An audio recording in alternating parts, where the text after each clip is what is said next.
Et ben du coup, bravo à tous les 3, ou à tous les 2, je sais pas. À tous les 3. Oui, à tous les 3, bien sûr. Non, mais je déconne, c'est vraiment pour la fin.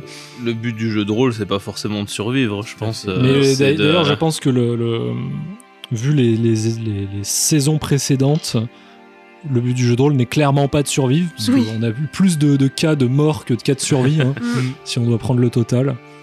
Non, vraiment, bravo à tous les 3, c'était cool. J'ai beaucoup aimé, moi, vos interactions. J'ai beaucoup aimé, en fait, tout ce qui s'est passé. J'ai eu l'impression que c'était assez dynamique, que ça marchait bien entre vous, qu'en plus, il se passait tout le temps un peu des trucs qui forçaient à être dans l'action, à un peu prendre des décisions aussi, qu'il n'y a pas trop eu de temps mort. Donc non, j'ai hâte de m'attaquer au montage et de créer une ambiance par rapport à ça. Alors le but des épilogues, Loric, puisque c'est ton premier, l'idée ça va être de donner chacun de notre côté un petit mot sur l'aventure, et ensuite donner vous individuellement un petit mot sur le personnage que vous avez pu interpréter, dire ce que vous avez kiffé, pas kiffé, et puis peut-être aussi ce que vous auriez pu faire différemment. Donc moi, juste simplement, rapidement de mon côté, par rapport à l'aventure, j'ai pas l'impression qu'on ait raté grand-chose. Il y a forcément toujours des trucs dans les jeux de rôle qui sont prévus, qui se passent pas ou qui se passent différemment. Des fois, on se met nous-mêmes des stops en tant que maître de jeu. De toute façon, on a toujours une contrainte de temps et de rythme à tenir, donc ça fait partie du jeu, on va dire. Ouais, toi, en tant que scénariste du projet, t'as pas de frustration particulière? Non, de pas du choses tout. Que t'aurais aimé qu'on fasse Justement, le cas de la malédiction là, de sang et tout, on en avait moyen de le résoudre, ça, ou c'est vraiment c'était une malédiction qui pesait et puis... Il y avait quelques trucs comme cette malédiction et d'autres choses sur lesquelles vous auriez pu tomber qui sont en fait justifiés derrière dans le carnet de l'ancêtre. Ouais. C'est pas forcément des choses que vous pouvez régler, à part peut-être en défonçant tout le monde. Oui, mais c'est juste aussi pour dire, vous avez croisé des choses incompréhensibles et vous les comprenez pourquoi elles sont là que à la fin. Okay. Et c'est pas des choses qui se règlent comme ça en un claquement de doigts. Et genre Thomas, il était foutu quoi qu'il arrive avec en ayant bu le sang, ou... Genre est-ce que même s'il était pas foutu dans l'aventure après Thomas, pour moi, si il s'en sortait vivant et qu'il retournait à Édimbourg, il aurait quand même muté et peut-être qu'il se nourrissait du sang des autres. Tu vois, ça serait devenu un de ces espèces de vampires. Donc vous avez quand même eu une bonne action. Ouais. Vous avez peut-être sauvé l'humanité d'une manière ou d'une autre. Enfin, en tout cas, une partie d'Édimbourg, quoi. Oui. Ouais. Après, t'aurais pas pu contaminer les autres. C'est vraiment boire le sang qui... Parce que lui, il s'est fait mordre, il a pas été contaminé. C'est vraiment ce sang contaminé que t'as bu. D'ailleurs, vous êtes pas allé dans le sanatorium. Dans le sanatorium, il y avait un mec qui s'est arraché les yeux, qui est complètement fou et qui avait écrit sur le mur à l'aveugle « Le sang est contaminé », pour que vous compreniez en fait tu l'as bu, t'es dans la merde.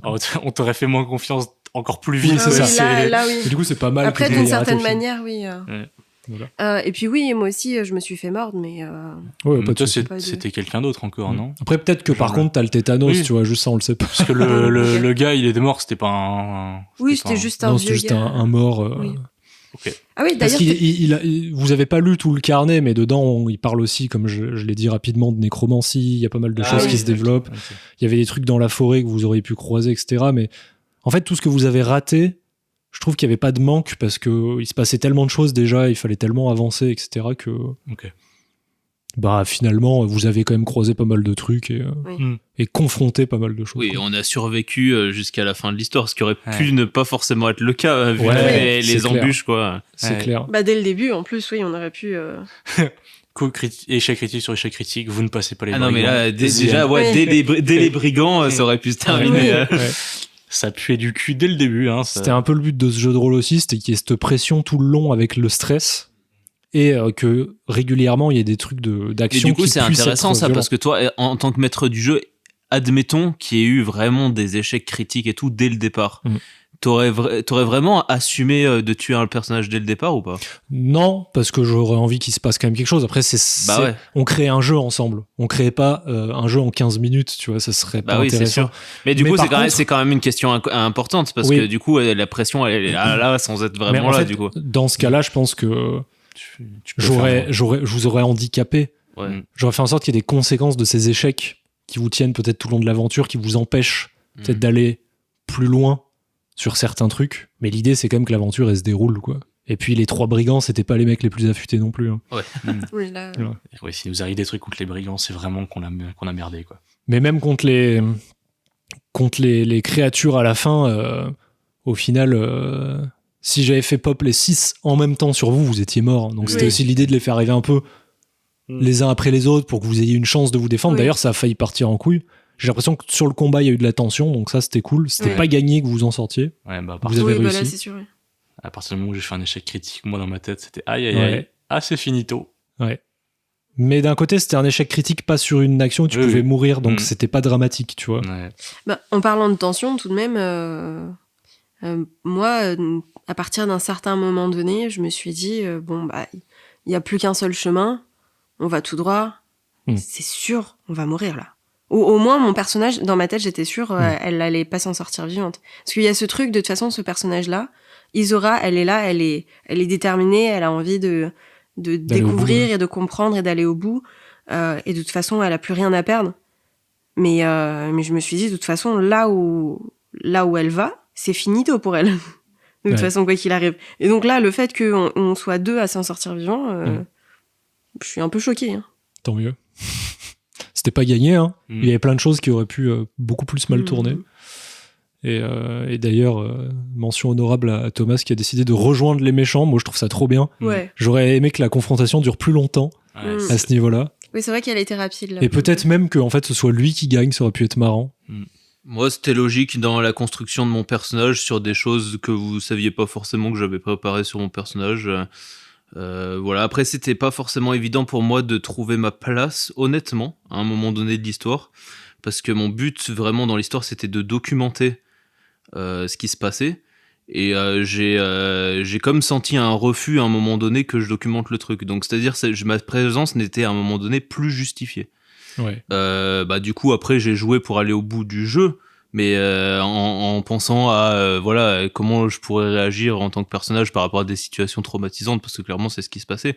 Mais du coup, la justification de mon personnage qui était de documenter le truc, du coup, elle l'était plus parce que à chaque fois que j'essayais de documenter, je me confrontais à des refus, notamment de la part d'Isora, vous voyez.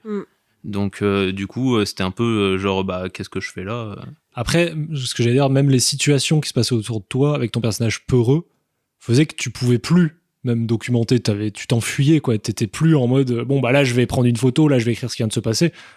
Toi, en tant que joueur, tu sais que le RP fait que là, il a juste envie de rentrer, il est juste flippé, c'est bon. Oui, c'est ça. Donc après, moi, à la fin, je l'ai joué comme ça, quoi, parce qu'il n'y avait pas d'autre chose ça marchait à faire. Bien, d'ailleurs. Ouais. Ça marchait bien. Mais oui, rapidement, d'ailleurs, ce shift est arrivé où ton perso était juste en mode... il a pas... En fait, des photos, il en a pris que dans le premier épisode, par exemple. Oui, c'est clair. Après, je me suis posé la question plein de fois, est-ce que je vais prendre les photos et tout. Et après, en fait, à aucun moment donné, je me suis dit, c'est logique que je le fasse. Parce qu'après, c'était vraiment du flip, des monstres, des machins et tout. S'enfuir. Ouais, c'est ça. À un moment donné, tu sais, je me suis dit, j'aurais pu le faire, mais c'est juste, contextuellement parlant, ça aurait juste eu pas de sens, en fait. Ça aurait presque pu être quand même un truc, même pour lui, peut-être le seul moyen de se rattacher à quelque chose de concret pour sa santé mentale. De se dire, allez, je suis là pour quelque chose quand même, vas-y, je vais écrire, au moins, on retrouvera mes écrits. Je sais pas. Ouais, mais j'ai essayé de le faire avec beaucoup d'ironie, bien sûr, quand on était dans le manoir, mais voilà, je sentais que ça accrochait pas là non plus, donc après je me suis dit, tant pis. Ouais, ok. Pour le coup, je me permets, moi, ce que je voyais dans la documentation, c'était pas forcément des interviews à chaque fois par rapport à... Tu vois, parce que t'étais au sein de l'action avec nous aussi, à de nombreuses reprises. Et donc, du coup, tu pouvais également écrire sans pour autant poser les questions, parce que Lobo, c'est pas forcément la personne qui va répondre. Oui, non, mais de toute façon, j'essaie pas de documenter auprès de Lobo. Oui, c'est ça. En fait, t'avais pas les sujets qui te répondaient. C'est ça. Après, ça pouvait juste documenter l'aventure, en fait. Ouais. Et puis moi, en fait, la problématique, c'est que à chaque fois que tu venais m'interviewer, plus ou moins, c'était ou à des moments où il vient de se passer des dingueries juste avant, ou genre... Y a eu... Oui, sauf au début dans la calèche, quoi, du coup. Oui. Mais là, à un moment où elle est plus fermée à ça, finalement. Parce qu'en fait, le truc, c'est que dans la calèche, il y avait pas trop de trucs à raconter pour l'instant. Et en fait, le truc, c'est que... après, c'était vraiment à des moments où, en fait, il venait de se passer des dingueries. Oui, c'est sûr. Non, mais ça, c'est vrai dans le déroulement. J'aurais juste aimé, tu vois, aller chercher vraiment la motivation profonde de vraiment pourquoi on fait ça finalement. Oui, ok. Tu vois. Parce que vraiment, on est allé franchement traverser des trucs, des dingueries de ouf et tout, et Des fois, à des moments, tu te dis, bon, pourquoi on subit tout ça, tu vois. Mais en fait, je suis en train de me dire presque, ça aurait pu être, mais vu que t'as fait le choix de rejoindre les autres, ça aurait pu être une scène finale si vous en sortez tous les trois de putain, ce qu'on vient de vivre. Là, ça se trouve, t'avais le carnet en plus de l'ancêtre. Ouais. Peut-être que ça aurait pu être un truc d'après l'aventure, de enfin tout écrire, d'avoir ces liens qui se soient créés entre vous. Ça, c'est certain. Ouais. Et moi, je trouvais ça trop marrant d'avoir cette espèce de reporter qui n'est plus reporter à la fin juste parce qu'il flippe. C'est l'anti-Tintin, quoi. Oui, c'est vrai. Je trouve ça drôle. Mais en même temps, je pense que c'était dans les caractéristiques de mon personnage dès le départ, d'être un peu, même totalement peureux. De rouler des mécaniques mais de pas forcément assumer, mais je pense que de toute façon n'importe quel être humain normalement constitué qui aurait subi ça serait devenu fou et peureux, enfin, à part Lobo, mais il est pas normalement constitué justement, donc, donc voilà. Justement, quand on faisait le manoir, moi il y avait des moments où on était censé agir et j'ai dit bah non, moi je reste dans mon coin en fait, je vais pas agir à ce moment-là alors que mon personnage est censé être terrorisé, quoi. Donc c'est un peu le même. Puis de toute façon, en termes de logique, le fait que ce soit ton personnage qui accepte, celui-ci qui est bu aussi l'eau, enfin il y a tout un truc, une continuité qui est hyper logique par rapport à toutes tes actions et à... Ah, je suis trop content des choix que t'as fait avec ton personnage, hein. Je les trouve vraiment cool. J'ai essayé d'être logique par rapport à mon personnage. Du coup, ça rejoint ce qu'on disait au début. Le but, c'est pas forcément de survivre. Je pense que quand tu fais du jeu de rôle, c'est de faire vivre ton personnage, on va dire de manière logique par rapport à comment tu te le représentes, et surtout prendre du plaisir à le faire. Donc là-dessus, je pense que c'est... Mais autant dans tout ce que t'as fait, les choix, je les ai trouvés logiques, les interactions étaient fun, il apportait vraiment un truc. Absolument. Et jusqu'à la fin, il a été dans son délire original, quoi. Même le truc de ah non, bah la voix, elle me plaît, moi, vas-y, je vais les rejoindre, de toute façon, je vais devenir un surhomme. Ça colle trop bien à lui, quoi. Ouais. Jusqu'au bout, je trouve que c'est bien fonctionnel, quoi. Et ça collait bien aussi à mon background que du coup, vous n'avez pas pu découvrir. Bon, tant pis. Toujours du mystère. Et Lobo, alors moi, il y avait un côté un peu plus... un peu moins bourrin, peut-être aussi, à explorer, qui était justement son côté où il lui manque une case et... notamment justement il aurait bien parlé à son Georges à lui, donc lui c'était plutôt sa fille ou un truc comme ça. Après voilà, je trouve que là c'était un personnage qui était pas du genre à mener l'action, parce que vraiment il était là payé pour servir de garde du corps, et du coup il a beaucoup suivi, et j'aurais bien aimé effectivement avoir un perso un peu moins dans ce délire là pour interagir un peu plus avec notamment avec Thomas, à qui je mettais des stops monstrueux, qui était totalement normal et justifié par rapport au personnage. Voilà. Alors que effectivement, pour le coup, il a vraiment donné vie à son personnage, et juste j'en avais rien à foutre. Donc voilà, mais je me suis quand même bien marré, parce qu'effectivement la dernière fois j'ai joué Polo, qui était le gars sympa avec tout le monde, et là j'ai joué Lobo, le gars qui était désagréable avec tout le monde. Oui, c'est ça. Et après t'étais protecteur quand même au final, t'as quand même été assez droit comme justement, voilà, j'ai essayé de développer un peu ce côté, il se souvient de sa fille en voyant Isora, et ça marchait bien, en fait, ça l'a rendu humain, et à la fois ça n'enlevait pas ses travers où on a vu tout de suite que c'était un psychopathe jusqu'au bout, quoi. Oui. Voilà, et puis justement le fait qu'elle s'en sorte un peu d'elle-même au début, justement, ça il a une sorte d'estime pour elle, et du coup c'est cool. Donc je suis content des interactions que j'ai eues avec les deux. Je trouve qu'elles marchent bien, même si effectivement j'aurais bien aimé interagir autrement avec Thomas. Oui, mais ça, bon. Après, c'est vrai que le contexte se prêtait pas non plus. C'est tout, c'est le jeu. Et un personnage trop dans le dialogue, etc. Puisque c'est un monde où il n'y a que des morts, enfin il n'y a rien de... C'est juste des trucs à découvrir, des combats à mener, quoi. Donc tu vas pas aller marchander, tu vas pas aller convaincre des trucs, tu vois. Carrément. Mais donc oui, voilà, j'ai eu énormément de fun, et même si à la fin je dis que ça se répète un peu, moi j'aime toujours taper dans des gens avec des pelles, et donc ça m'allait très bien. Puis ça peut être très marrant, une fois monté, alors je tombe. Donc voilà. Puis le héros de l'histoire aussi, qui juste en fait est là avec sa pelle, quoi. Oui, tout à fait. Donc voilà, c'était vraiment fun, et j'ai bien aimé. Enfin, encore une fois, les références Darkest Dungeon, j'adore, j'aime beaucoup. C'est ce que j'ai caché pendant le prologue. Du coup, c'est que le jeu à la base était une adaptation de Darkest Dungeon, et puis c'est devenu un peu son truc à part entière. Ça fonctionne bien. Moi, j'ai bien aimé. Ouais, au niveau de l'ambiance, de l'univers, est-ce que ça vous a plu ? Est-ce qu'il y a des choses que vous avez traversées qui vous ont plu ou qui vous ont moins plu ? C'est vraiment un truc qui va gagner à être monté, quoi. Parce que pour le coup, nous, on a passé la moitié de la journée avec les fenêtres grandes ouvertes, grand beau temps et tout ça. Ouais. Donc oui, on est plutôt dans l'ambiance en se parlant entre nous, mais c'est pas non plus un truc où quand tu peins des scènes qui peuvent faire peur, je suis pas à me chier dessus non plus. Quoi. Ouais. Donc, oui, je pense que c'est vraiment un truc d'ambiance, ce jeu de rôle.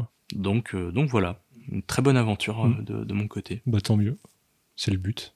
Ah ouais, de ouf. On s'est bien marré. J'aurais bien aimé qu'on finisse, même si c'est pas le but, effectivement, pour une fois qu'on survive tous, mais oui, effectivement, ça, c'est une fin qui marche bien. Là, dans tous les cas, c'était impossible. Ah ouais. Enfin, oui, sauf si j'avais pris la même décision que vous, mais voilà. Et même là, peut-être que le combat, je l'aurais rendu moins simple. Bah, par rapport à l'évolution du personnage. En fait, dès le début, j'avais pas forcément, je savais pas trop comment aborder les relations. J'étais celle qui était venue vers Lobo et vers Thomas, mais j'avais pas forcément une relation qui était déjà prédéfinie, et je me suis dit bon bah on verra en fonction de comment se déroule l'aventure. Et c'était très intéressant parce que au tout début, je me suis dit bon ok. Lobo, ça a l'air d'être celui qui est assez renfermé, donc ça va être un peu plus compliqué d'établir une connexion, donc ça va être beaucoup plus simple avec Thomas. Ouais. Et au final, c'est un peu le contraire qui s'est passé. Parce que au début, je me suis dit, bon, ok, il fait un peu des avances, le petit Thomas, mais il perd pas le nord, Thomas. Oui, c'est ça. Je me suis dit, bon, mais en même temps, pourquoi pas, tu vois, à un moment donné, rentrer dans son jeu à cause des choses qui peuvent se passer. Oui, ouais. Potentiellement, du coup, il peut peut-être me sauver la peau, et donc du coup, potentiellement, ça peut mener à quelque chose. Peut avoir, oui, c'est ça, avec Isora, avoir un rapprochement. Et en fait, au final, bah, c'est plutôt avec Lobo que ça s'est passé. Et en fait, il y a eu cette relation un peu paternelle ou je ne sais quoi, mais de mentor un peu. Qui s'est créée et qui était hyper intéressante. Ouais. Et puis même en termes d'action à proprement parler, j'ai trouvé ça très intéressant. Bah déjà en termes, les dés parlent comme à chaque fois, et là les dés étaient très logiques dans tout ce qui est échec. Bah déjà en termes de stress. Ouais. Oui, elle était Isora, très paniquée. Isora toute l'aventure, hein, clairement. Isora, elle était dans le malo. Enfin, à la fin, elle est à 180 quand même, alors qu'elle s'est reposée. Mais bon, c'était un peu compliqué, mais c'était hyper intéressant. Mais ce qui est un peu dommage aussi, oui, c'est donc du coup, bah, je pense par rapport au personnage de Thomas, qui a fait que, bah, c'est hyper intéressant, je pense, en tant que spectateur, puisque nous-mêmes, en tant que joueurs, des fois, on sort du truc et ça nous fait vraiment rire. Mais et donc en tant que spectateur, je pense que c'est un peu la même chose où bah en fait on a un peu besoin de cet air frais, de ce truc là où ok c'est sérieux, mais en fait il y en a un quand même qui fait que l'histoire en fait n'est pas linéaire et qu'il n'y a pas qu'une seule couleur. Mais du coup ça a peut-être créé un petit truc qui a fait que du coup la relation entre les trois en tout cas elle n'était pas tout aussi fusionnel, mais en même temps on va pas forcément avoir non mais c'était bien justement, ça amène un peu de contraste. Oui, il y avait des dynamiques différentes, mais c'est cool. Je pense qu'en tant qu'auditeur, c'est la principale chose que tu as envie d'entendre justement, c'est les interactions entre personnages. Bien sûr. Ouais. Voilà, quand les interactions entre personnages sont réussies, c'est là où il y a du divertissement qui se crée, quoi. Oui. Je suis d'accord avec ça. C'est pour ça que j'ai voulu essayer de le jouer comme ça aussi. Ouais. Surtout que moi je fais un truc très narratif avec des ambiances, etc. Et limite, je sais que c'est pas ça la partie principale, tu vois, même si c'est un peu l'enveloppe. Bah, c'est un tout, quoi. Ce qu'il faut, c'est que voilà, si entre les personnes, moi je peux faire mon truc narratif, s'il se passe rien entre les personnages, il se passe rien dans le jeu, quoi. Oui. Donc c'est cool qu'il y ait eu cette dynamique-là. Et puis oui, il y a eu plein de nuances du coup, vu que c'était des personnages qui étaient pas trop amenés à être potes de base. Là, c'était hyper intéressant de les voir dans le même bateau d'une certaine manière jusqu'à ce que. Même s'ils n'avaient pas envie d'être là, quoi. Oui, c'est ça. Même s'ils voulaient juste retourner à Édimbourg. Oui, c'est ça. Ça. Et comment vous avez senti la pression à la fois du jet de stress, mais juste même de l'aventure, en fait, tout le long, justement, l'aspect plutôt horreur, l'aspect plutôt...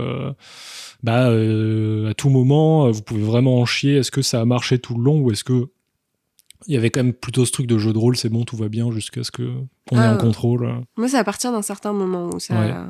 Au tout début, j'avais quand même ce truc de jeu de rôle, donc bon, ça va aller. En fait, à partir du moment où je me suis fait mordre, là, ça a commencé la pression, elle a augmenté d'un coup.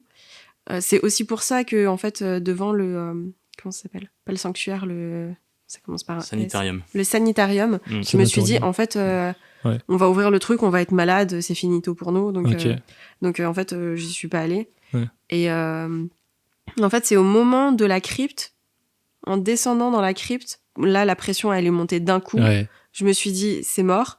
En sortant de la crypte, je me suis dit, ok, là, en fait, mon personnage, il va crever. Je pensais hors aussi histoire, je me suis dit, bon, ok, dans le JDR, c'est sûr, en fait, mon personnage va mourir à la fin. Et puis, en revenant, quand j'étais Isora, je me disais, bah, c'est finito, en fait. Ah, c'est cool. Mais en fait, au final, non, c'est good. Mais Tant oui, mieux. l'ambiance, la pression, elle était là, quoi. Bah, c'est bien. Puis le stress. Ouais. Je pense que ça participe à ça, c'est pour ça qu'il y a ce jet-là, parce que sans ça, il n'y a pas ce truc. Oui, voilà, après, c'est ce qui a été bien géré de ta part, c'est le côté très graduel. Où au début, on avait des objectifs divers, etc. Et puis au bout d'un moment, bah, clairement, plus tu rentrais dans le dur, plus l'objectif c'était survivre, quoi. Donc, c'est clair. Et puis surtout, au fur et à mesure, en disant, vu que tu as dit graduel, au fur et à mesure, on n'avait plus la possibilité aussi de récupérer en termes de stress. Oui. Au début, on pouvait dormir, on pouvait manger, et puis en fait, au fur et à mesure, on a moins la possibilité de dormir ou de manger ou de boire. Je voulais qu'il y ait ce truc où au début, vous gériez votre temps. Vous, c'est facile de dire, on va s'arrêter là, on reprendra le chemin demain, on va se reposer. Mais une fois que t'es dans le truc, que t'es poursuivi, que machin, il commence à y avoir des choses qui font que tu peux pas t'arrêter. Et donc ton stress, tu te rends compte que t'as moins le contrôle dessus que ce que tu pensais, et qu'en fait, il commence à se cumuler. Et s'il commence à se cumuler, à part pour Lobo, qui lui, c'était un lundi pour lui, en tant que joueur, tu commences à avoir la pression. Et c'est là où je voulais qu'il y ait un truc qui se passe, quoi. Ouais. Mais t'as eu un bon petit pic, toi aussi, Loric avec un 73 ou un truc comme ça, je crois, non ? Je suis même monté vers 80. Après le cimetière, là. Ouais, c'est ça. Ouais. Bah, pour le coup, à ce moment-là, j'étais pas encore à ce niveau-là. Tu m'avais dépassé et je me suis dit, en fait, à tout moment, il va nous tuer. T'as eu de la chance, d'ailleurs, sur ton jet de folie. Hein, ça pouvait vraiment partir en couille. Ah oui, là, pour le coup, de tous les jets, c'était celui qu'il fallait réussir. Ouais, c'est clair. Bon, bah voilà, petit truc à ajouter ou... Ouais, bah si vous voulez, je vous lis un peu le background, ça vous permettra de je suis carrément chaud. Absolument. Je sais pas si tu voulais le lire aussi, mais j'étais vachement curieux. Ouais, ce serait dommage de s'en priver. On a le temps. Ah oui, absolument. Parce que en fait, du coup, je me suis inspiré d'une histoire vraie que chacun pourra aller regarder, parce que bah du coup moi je suis déjà allé à Édimbourg, puis j'aime bien tout ce qui est un peu ésotérique, surnaturel, etc. Donc ça m'amuse des fois de faire des ghost tours ou des trucs comme ça, et ça c'est vraiment la ville pour le faire, quoi, par excellence. Et il y a notamment une histoire qui est très connue à Édimbourg, et dont je me suis inspiré pour justement le personnage de George, qui est en fait un de mes ancêtres, avec qui j'imaginais que j'avais interagi dans un cimetière à un moment donné. Le cimetière de Greyfriars, qui tient son nom du monastère franciscain qui se trouvait autrefois sur le site. En 1561, constatant qu'il était impossible de continuer à inhumer les paroissiens dans l'église, par manque de place, mais également à cause des odeurs et des inconvénients de l'été, comme ils disent entre guillemets, le conseil de la ville décida d'éloigner le cimetière du centre d'Édimbourg, choisissant la cour de l'ancien monastère de Greyfriars comme nouveau lieu de sépulture. Le 28 février 1638, les Covenantaires, qui étaient des presbytériens écossais, signèrent un pacte pour signifier leur opposition aux Stuarts, qui étaient du coup la lignée des rois de l'époque de l'Écosse, leur contestant le droit de s'insinuer dans les affaires de l'Église. À cette époque, les monarques se pensaient rois par volonté divine, et ils se croyaient également les chefs spirituels de l'Église d'Écosse, ce que contestaient les Covenantaires, qui affirmaient que seul Jésus-Christ pouvait prétendre à ce titre. Il s'ensuivit une période de répression très sévère, au cours de laquelle les prêtres qui sympathisaient avec les Covenantaires furent contraints de quitter leur paroisse. Beaucoup continuèrent néanmoins à prêcher à l'air libre, dans les granges ou dans les maisons, ce qui était considéré comme une infraction passible de mort. Les citoyens étaient également surveillés, et ceux qui ne fréquentaient pas les églises épiscopales pouvaient être sévèrement sanctionnés, soumis à la question et torturés. Il pouvait leur être demandé de déclarer fidélité au roi, et ceux qui s'y refusaient étaient parfois exécutés par les dragons, qui fouillaient les villages à la recherche des rebelles. Le 22 juin 1679, après la défaite des partisans covenantaires à la bataille de Bothwell Brig, plus de 1200 prisonniers furent emmenés à Édimbourg, parmi lesquels 400 furent enfermés dans la section fortifiée au sud du cimetière de Greyfriars, qui est maintenant connue comme la prison des covenantaires.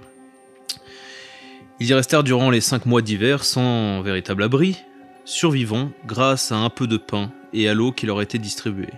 Leurs conditions de vie étaient si terribles que 4 mois plus tard, il ne restait plus que 257 survivants.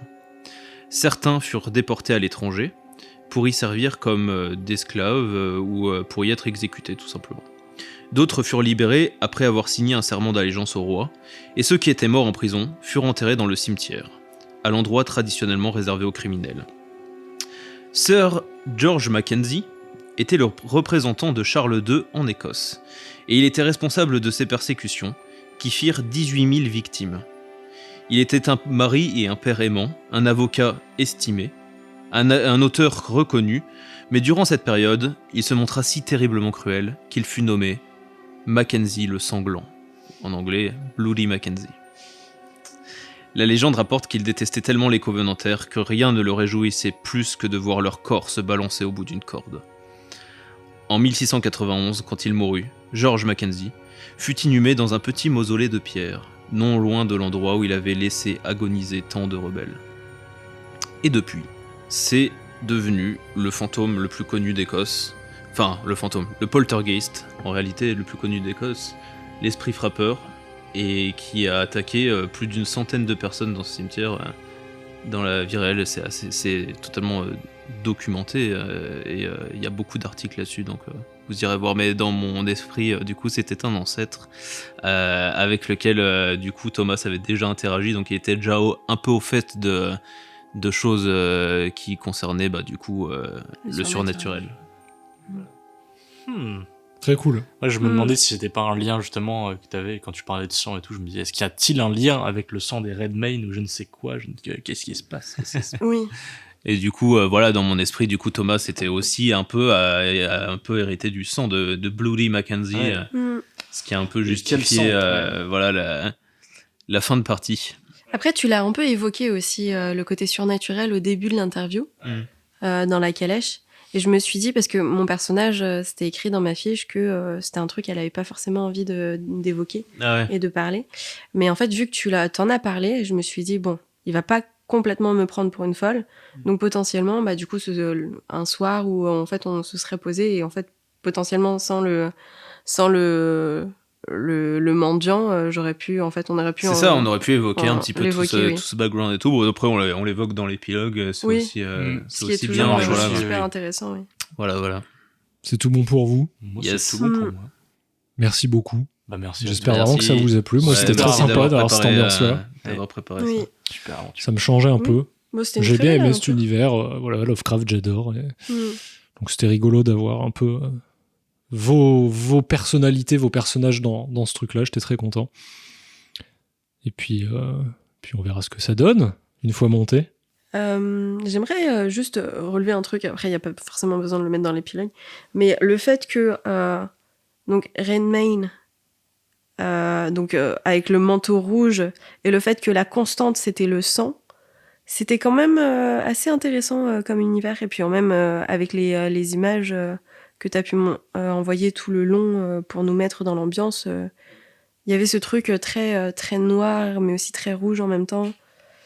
Sauf au moment où il fallait ouvrir la porte, là il y avait vraiment pas de sang malheureusement. Putain. Le seul moment de l'histoire où il n'y a pas besoin il n'y a pas d'histoire de sang. I am a genius. Non, j'adore. Puis c'est hyper frustrant parce que c'est celui qui utilise sa tête parmi nous trois. Et vraiment ça marchait là à ce moment-là. Alors qu'en fait il fallait juste pousser comme des cochons quoi. Non mais il y a écrit pousser en fait sur la porte, pas mettez du sang. Eh ben merci d'avoir relevé ça, je suis content.